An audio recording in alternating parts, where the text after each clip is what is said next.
Assalamualaikum warahmatullahi wabarakatuh. Selamat datang kembali para sobat mania pecinta artis jalanan.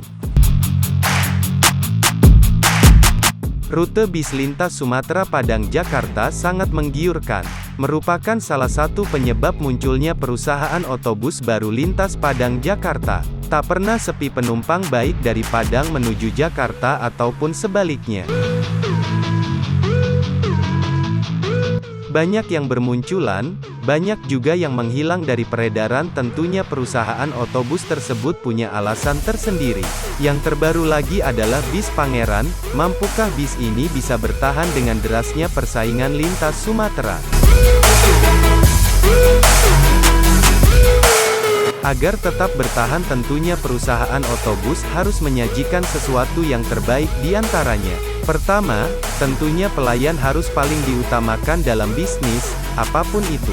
Pelayanan makin baik, penumpang akan semakin betah hingga menjadi langganan. Kedua, mampu menerima kritikan dari penumpang. Kita tidak pernah tahu apa yang ada dalam pikiran seorang penumpang, karena kita memiliki pendapat masing-masing. Ada baiknya, perusahaan otobus dengan senang hati dan lapang dada menerima kritikan. Karena itu sangatlah membangun. Kalau tidak ada kekurangan, tentunya mereka tidak akan berkomentar.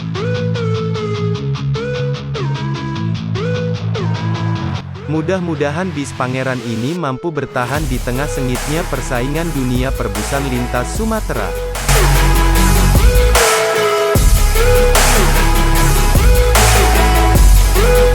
Terima kasih sudah menonton video ini.